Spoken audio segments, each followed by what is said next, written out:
Grab your marshmallows and chocolates because we're making Charlotte s'mores. Too soon? My God. Too soon. Ba-da-ba-ba-da-ba-ba. Hello, my friends. Welcome to Thumb Together TV. My name is Andrew Fantasia, and today we're going to be talking about Westworld Season 3, Episode 6, Decoherence, together. As usual, if you enjoyed this video, please feel free to give it a thumbs up and give some love to that subscribe button as well. This is going to be a quick one today. Let's plow through Decoherence. What the heck happened? Everything happened. Maeve finally got Hector back until it all went horribly wrong. William goes to what has to be the coolest version of group therapy I have ever seen in my life until it all goes horribly wrong. And Charlotte betrays Serac, runs away with her family, and they all live happily ever after. That's a lie.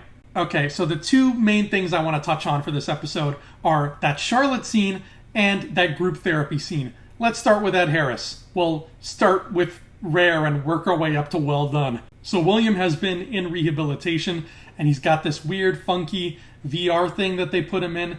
That's, I guess, the future's version of therapy, where he just sits in a room with all the different versions of himself from years gone by. Damn, was this ever cool. I wish this was real. I wish I could really do this.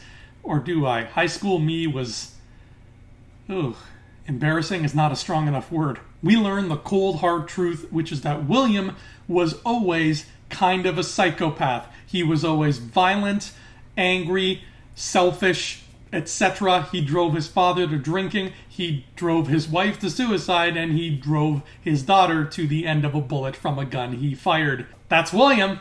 But by the time his group therapy sesh is over and done with, and he is literally beating the crap out of himself, he has christened himself as the good guy. And I couldn't help but notice that throughout his whole session in this mental institution, he is wearing white.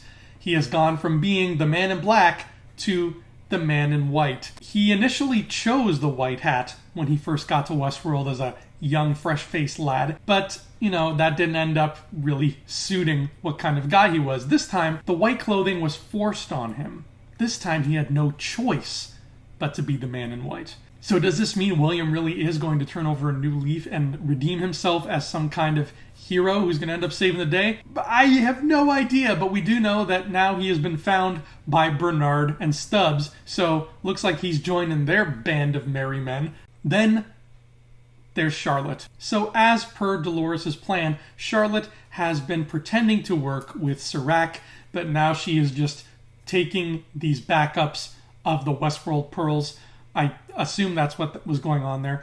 And she has grown attached to her family, this husband and this son that Charlotte Hale had, but the real one didn't really seem to care about because she was cold and nasty. Well, Charloris is starting to care about them, and as soon as she betrays Serac, her first instinct is, I'm going to go protect my family. Now, that seemed like it was an impulsive, spur-of-the-moment decision. The protect my family thing is not part of Dolores' plan. This is something Charloris did on her own. So, hear me out, okay? We get to the big finale. She straps her son in the car. She straps her husband in the car. I'm sure he straps himself in. He's a grown man. He can buckle up a seatbelt. And they're driving down the road. They barely get 10 feet when the car explodes. The only reason Charlotte crawls her way out of there alive is because she's a robot, so she's made of sterner stuff, but bye-bye husband and son. We see a big beefy guy watching this, satisfied. Then he talks into an earpiece and scoots away. FYI, anybody who ever talks into an earpiece ever is probably a jerk. And my girl Tessa, Charloris, crawls her way out of that wreckage, burnt to a crisp. We're talking Anakin Skywalker burnt, but with some disturbing special effects. Because remember, this is a robot. She's got gizmos inside her. And as she stands up and surveys the damage, we can see deep underneath the translucency of her skin, those gizmos are still erupting in little pockets of flame deep inside the core of her body, and it's really, really nasty. It's hard to look at. And on top of that, a totally innocent man and child were just barbecued alive in this car because dude with an earpiece needed to cash a paycheck. Here's where I'm going out on a limb. Here's where I'm dropping my theory of the week. Because she just finished betraying Serac, and because Serac is a big meanie, we all automatically assume Serac called this hit. But what if he didn't? Charlotte did get away after all. So what if it wasn't about killing Charlotte? What if it was about killing the family? What if this hit was called by Dolores Prime because she knew that her Charlotte version was getting weak. Her Charlotte version was falling for the trappings of this family life that Charlotte Hale had and was letting their grand revolutionary mission fall by the wayside. What if Dolores Prime was like, girl, you're mine and I'm yours. This family is not part of what we have going on here. Oh, you want to run away with them now? Well, tough. Beep, boom, come back. We've got stuff to do. It is cold and hot, but is it too cold for Dolores Prime?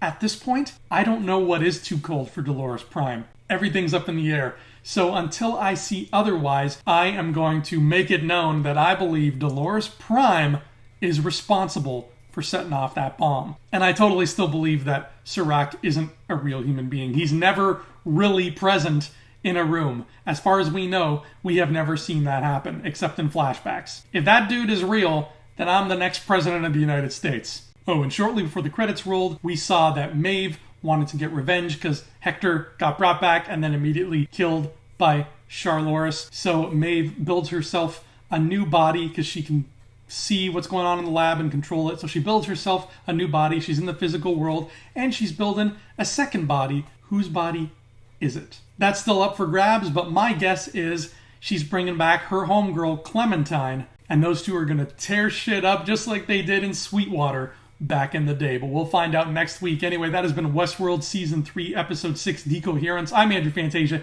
Thanks so much for tuning in. I'll see you here next time, and until then, adios.